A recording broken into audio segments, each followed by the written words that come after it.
Have you ever realized that you've spent so much time making everyone else happy that somewhere along the way you forgot about yourself? Many of us were taught to be helpful, kind, accommodating, selfless. But what happened when those qualities come at the expense of your own well-being? Well, today we're going to be talking about the hidden cost of people pleasing. Welcome back to Breaking Cycles with Tamara. I'm Tamara Hamill, author, speaker, talent acquisition leader, and the founder of Breaking Cycles Youth Initiative. Last week, we discussed the difference between healing versus surviving. Today, I want to explore something many of us struggle with, but rarely talks about honestly, right? People pleasing. Let's talk about it. For years, and my tone is going to change today, because this one is hitting home for me. But for years, I believed everything for everyone was a sign of strength. For years, I believed that doing for others was strength. I wanted to show up. I wanted to do good. I wanted to be liked. I wanted the approval.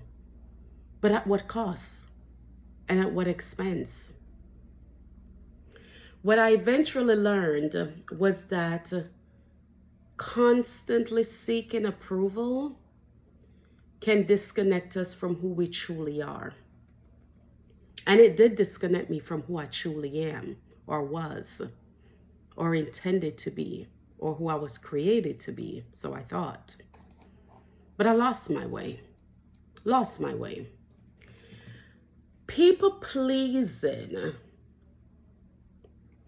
doesn't usually start because we're weak. It doesn't. And I want to be completely transparent and honest with you guys today.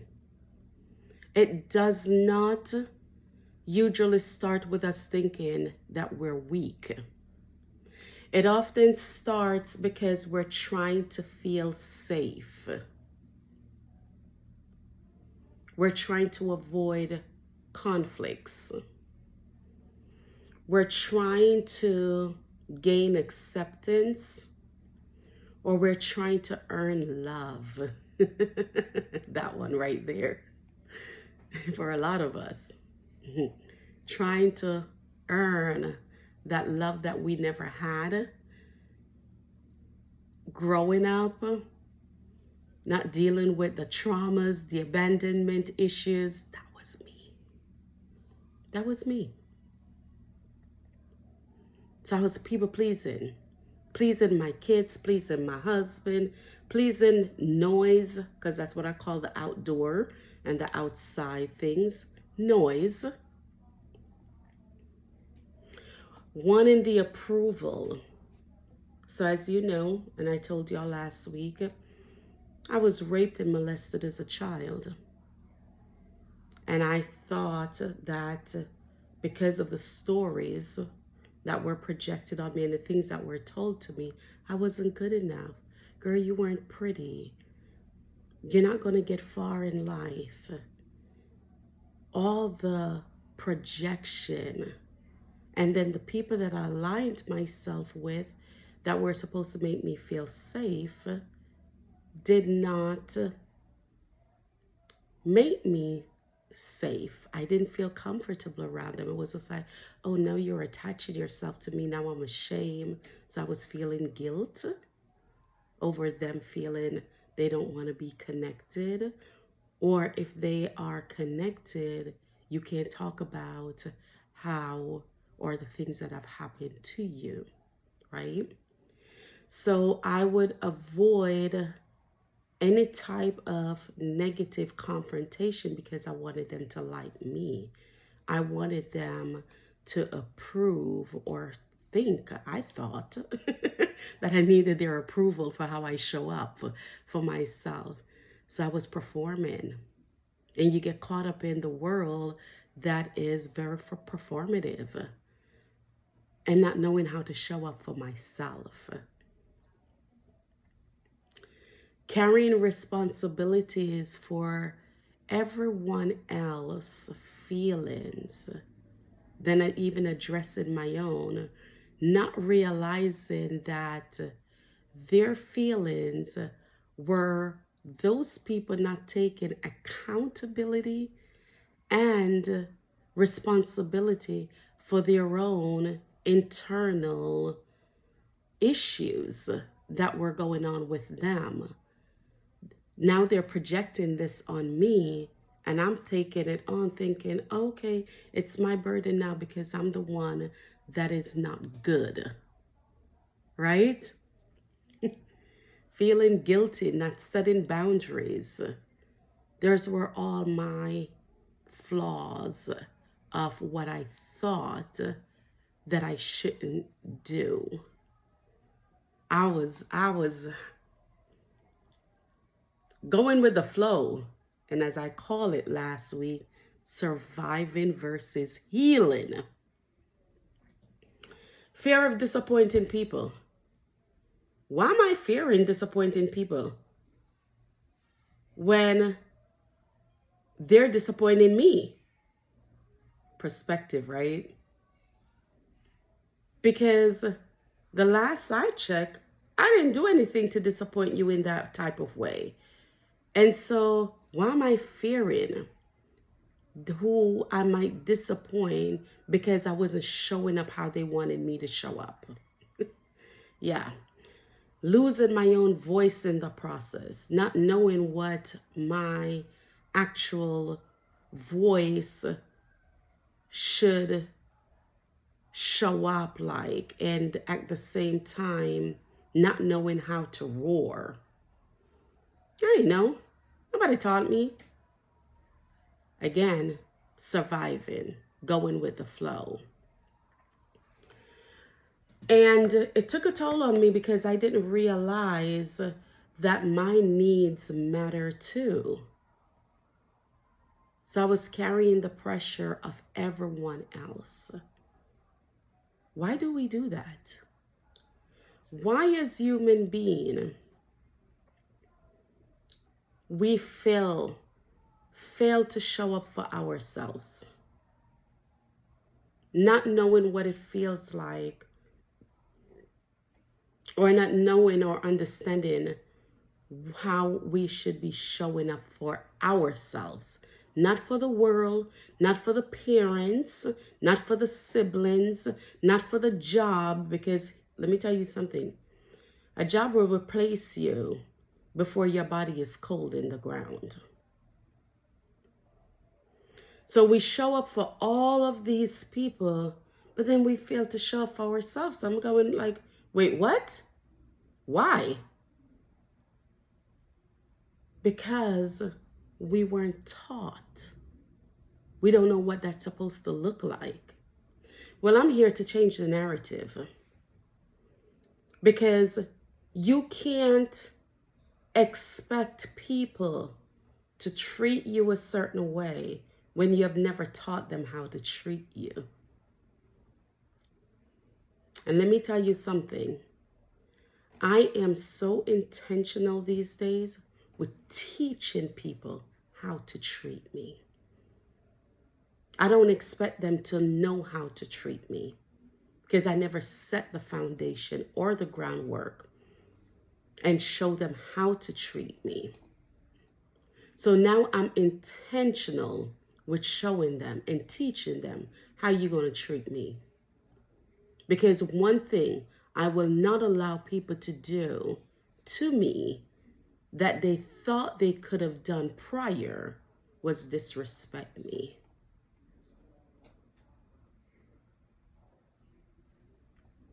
I spent years making everyone else okay. Years I spent making sure that everyone else was okay while ignoring the fact that I wasn't.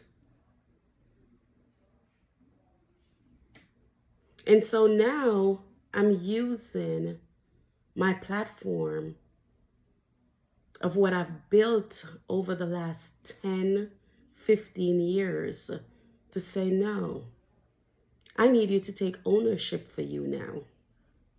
And I'm intentional on doing that and showing that, because you can take that power back. The truth is, here's the truth. People pleasing may protect relationships temporarily, but it often damages the relationship we have with ourselves.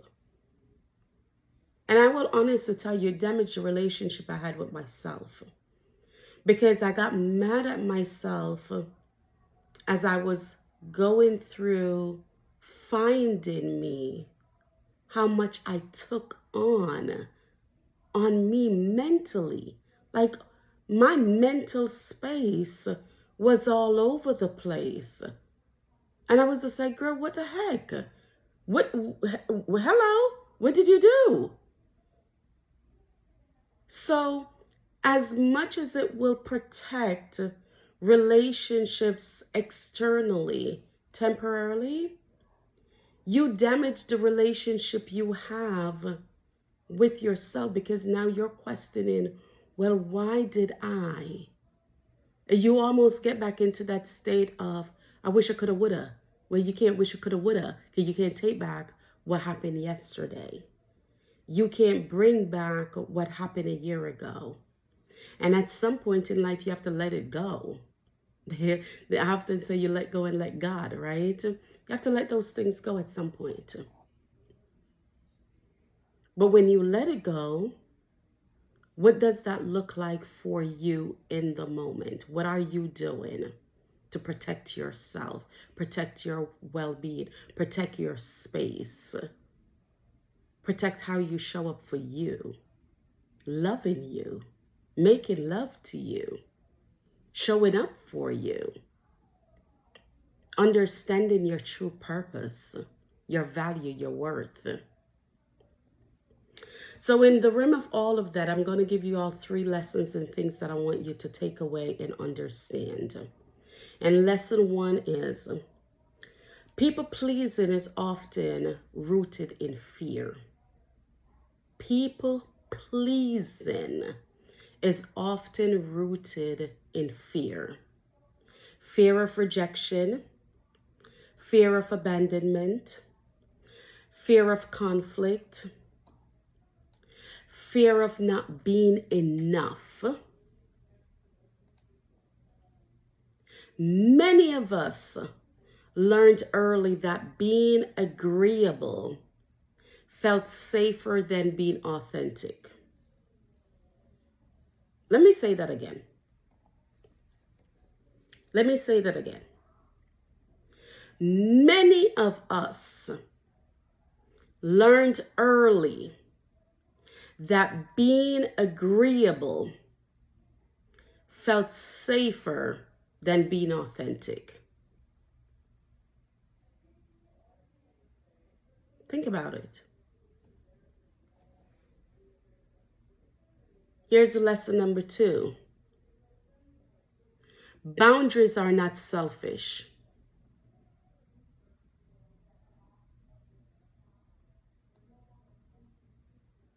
One of the biggest misconceptions is that boundaries hurt people. That's bullshit.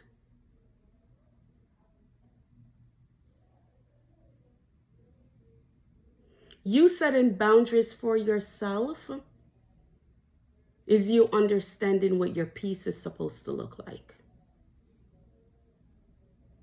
That's one of the biggest misconceptions, that boundaries hurt people. Really? Well, I'm sorry your feelings is hurt. Healthy boundaries actually creates healthier relationships. You can be kind and still say no.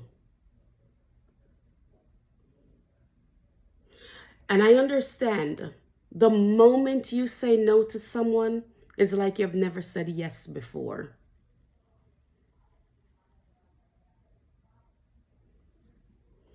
You can love people and still protect your peace. You can love people and still protect your peace. Now it's time for you to start protecting your peace.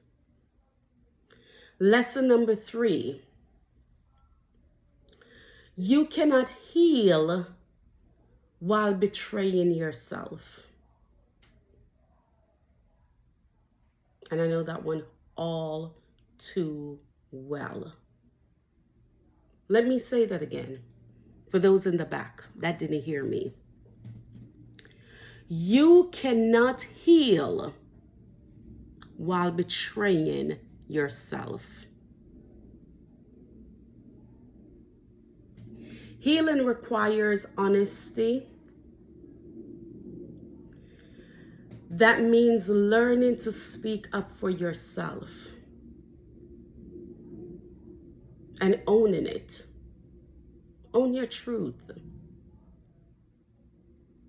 Learning to advocate for yourself. I had to learn how to advocate for me, because for so long I was hoping that all the people that were supposed to be my ride and die would advocate for me. And those were the people that behind closed door or behind my back was hurting me the most. And I was over here going, I'm your ride and die. I'm advocating for you. I wouldn't let anyone talk bad about you. I was defending. But behind closed door, it was like they were my enemy. And I thought I never had enemies. I didn't know I had any. So how do you protect your space and protect you? By learning that your value is not determined by how much you sacrifice for others. That part. Learning that your value is not determined by how much you sacrifice for others. So I want to ask you guys this, and I'm going to ask you 3 questions that I want you to ponder on and really have it sit with you. Have it sit with you. Where in your life are you saying yes when you are really,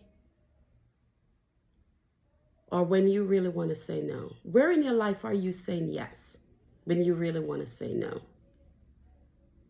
Think about it. Because there was numerous places in my life I was saying yes to when I really wanted to say no. Who are you trying to keep comfortable at the expense of your own peace? That was 2. Who are you trying to keep comfortable at the expense of your own peace? Yeah, that's deep. What would change if you gave yourself permission to choose yourself?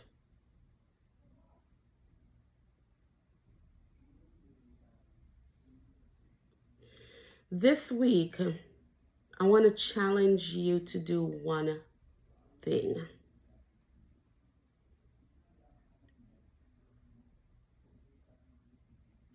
And what I want to challenge you to do this week is set one healthy boundary. That's all I want you to do. Set one healthy boundary for yourself. It doesn't have to be dramatic. It can be something very simple. Protect one piece of your time, energy, or peace. Then pay attention to how it feels. Just set boundaries. Set one healthy boundary this week. And reflect on what that looks like for you. Does it bring you peace, time, energy? And then pay attention to how it feels within you.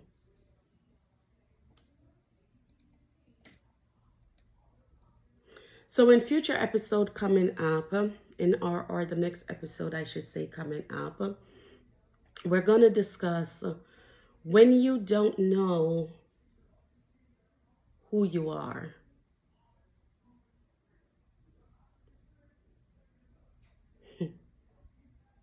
Do you know who you truly are? If I was supposed to ask you, who are you? How would you answer that? That's going to be the next episode.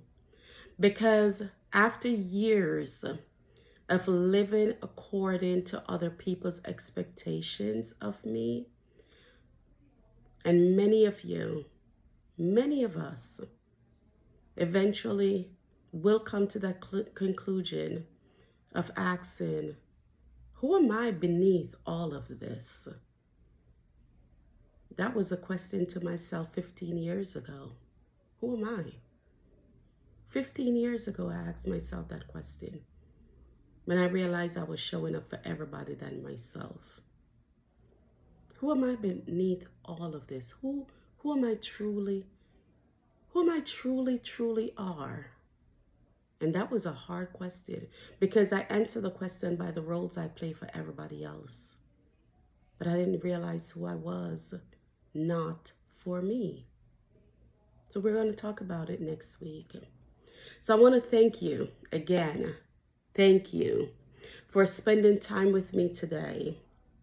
If this conversation resonates with you, subscribe, share this episode, and join our growing community. Remember, you do not have to earn your worth through sacrifice.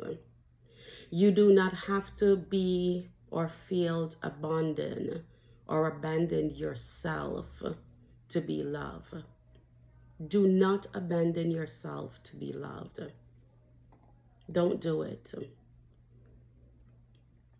And you do not have to keep shrinking to make others comfortable. You deserve space too. You deserve space too. So until next time, continue choosing healing, growth, and encourage understanding the importance of breaking cycles. I encourage you to break cycles. Until next time.